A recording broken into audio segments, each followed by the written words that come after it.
Welcome back to the Real-Time Newsroom. Let's get into our next story, which is focusing on Eastern Province being earmarked for a 200 megawatt solar power investment. And we're now joined by our reporter Samuel Sylvester Kwawe to give us more information on this. Good afternoon to you, Samuel.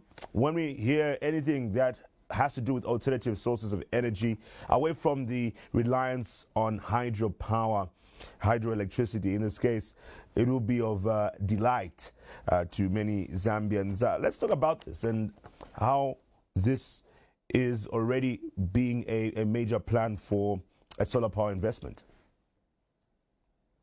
Well, thank you so much, Nchimweka. As you may be aware that Zambia has been grappling with load shedding. We have enough power in terms of, hydro, but because of the climate change and, the drought which we've been experiencing, we've had a lot of challenges to have enough power. That means that production of the country is really affected because you are not going to operate at full capacity as a country. You need to make sure that you manage the load which you have in terms of energy. And this has been the case, I think, starting last year, coming into this year. And this has been a source of concerns to many. Small-scale businesses have been affected. Among many, businesses which, have been affected. Now, in Zambia, we're talking about over 80% being hydro and about 20% of a mix of solar and other sources of energy. Now, solar has become one of the alternative energies which the government has been able to venture into. Just a few days ago, we saw the president in Chisamba commissioning, the solar energy in Chisamba. Of course, the project started way back, and finally, we had that particular grid connected to our power system. And the Ministry of Information and Media Permanent Secretary Tao Kawana is here in Eastern Province. He was on a radio program, and one of the things which citizens engaged him with is the issues to do with power, that many businesses have collapsed, especially the small-scale businesses. We're talking about saloons, barber shops, people who are doing welding, among other many businesses which depend on power, stationary. You can mention them. They've been affected, and it was one of the things which citizens wanted to know what government was doing to ensure that this particular problem does not affect, the businesses where the income of many people are coming from. And the Permanent Secretary just disclosed that Eastern Province is earmarked for 200 megawatts solar plant, which the contract has already been signed between the local persons as well as the investor from Dubai, who will be willing to do some investment in that regard. We understand that there was a joint memorandum of understanding between the Zambian government and the United Arab Emirates of about 2 billion kwacha to invest in Zambia, which is about 500 megawatts. And out of that 500 megawatts, there's 200 megawatts, which is earmarked for Eastern Province. And he confirmed to us that by first week of August, which is next week, we will see the investment, the investor coming to Eastern Province to go to come and do the finalities at national level as well as at local level to see how best this particular project can be started and later on feed into the grid so that people don't have challenges in terms of access to power. You've highlighted partnerships here, and when we talk about 200 megawatts of this solar power investment, recently we did see the president commissioning the 100 megawatts solar power plant in Chisamba, which is the biggest we have in the country, a milestone. So here we're talking about doubling what was recently commissioned. Was there timelines to this as well? Yes, we've seen partnerships and agreements, MOUs being signed, but even from what is coming out from this, are we seeing timelines as to when people can expect this the project to commence and eventually to be completed?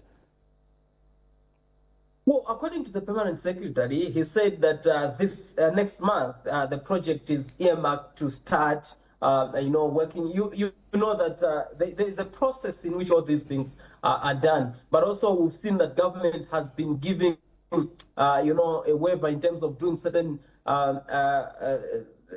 processes. For example, the processes of impact assessment, environmental impact assessment, other processes which are supposed to be done through the Energy Regulation Board as well as ZEMA. Government has been able to waive certain procedures so that they expedite the process of investment in terms of, the solar, other energy mix. And the president has been on several platforms talking about these rigidities to be, unlocked so that the process of investment in the energy sector is expedited. So we have been told by the permanent secretary that next month everything is expected to start. And once the process has started and the investor, according to him, he was saying that on the 4th, the investors are expected to be in Zambia. And once they've landed, they will do some, engagement at national level and also come here in Eastern Province and see, possibilities of where exactly they should be able to set up that particular investment of about 200 megawatts. So we're expecting that this process will be expedited so that people see the benefits of power. Of course, it did hint to the fact that in as much as this particular investment is happening, it will not be an immediate impact, but in the long run, we'll see a number of benefits where even if we have challenges with hydropower, solar power will come in to try and, help out and have constant power supply. Now, has there been any indication as to why the Eastern Province has been chosen for this? I know they say the sun rises from the east, and here we're talking about solar, but has there been any justification as to why Eastern Province has been earmarked for this project?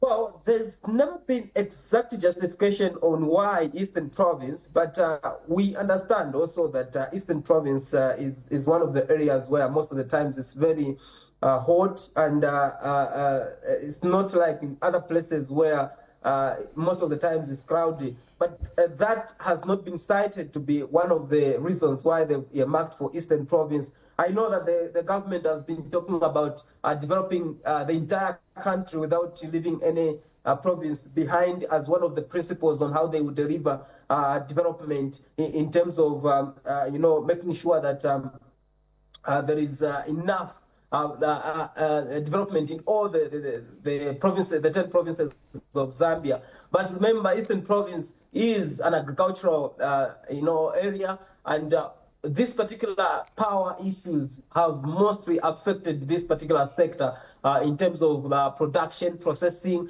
among many other issues. And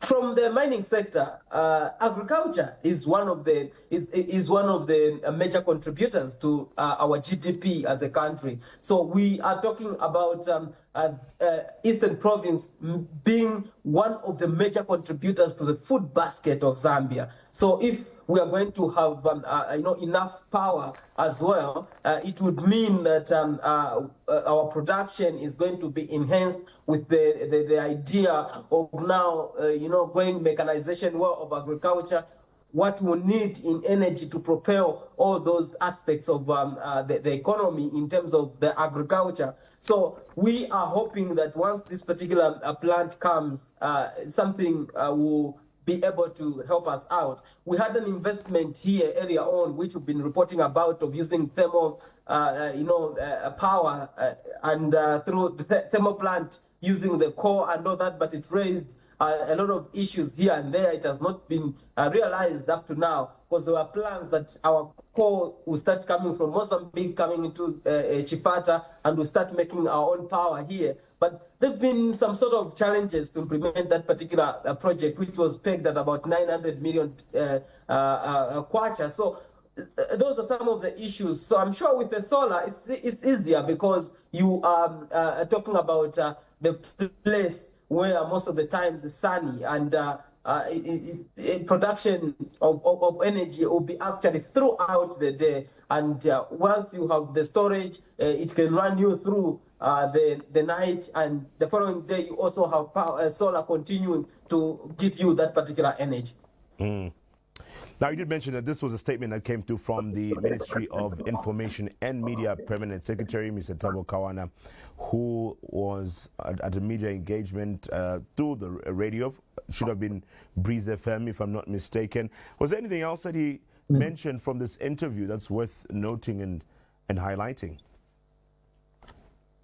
Yes, there are a number of issues he tried to address on this particular program affecting the people. And one of the issues also he clarified is that Zambia continues to export power because they have agreements and contracts with other countries, and they will not take a risk to lose that particular market, because if investments such as the 200 megawatts power comes in place, and in future we have excess power, that particular market which we have now, we may lose it and they may not come back to it, and Zambia would not risk to do that. But also that this export of power also is the one which is helping CESCO run the services properly, because without it, it means that the power utility company would have challenges to do with their operations and all that. But also there were issues which it tackled to do with CDF,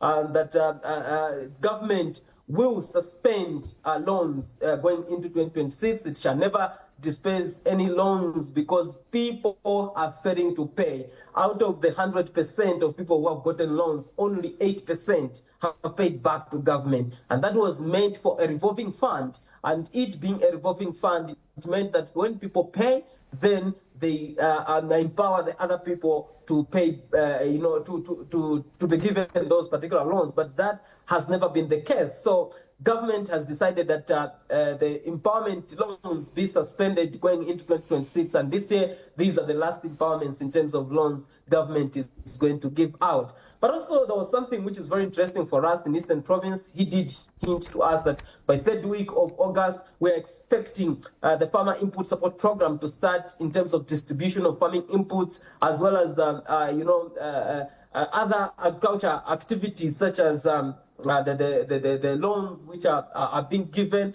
which was the good news to many citizens of Eastern Province, because this is an agriculture area. He also confirmed that government through the Minister of Finance have released the resources towards the Food Reserve Agency, so that as they are purchasing the maize to the farmers, they pay them on time, not where farmers have to wait until January, February, they've not been paid, because they need to prepare for the next farming season. And those are some of the key pronouncements, I think, which the people of Eastern Province were very excited about, and they're hoping that it may be like what the permanent secretary said. Then it could be good news for them.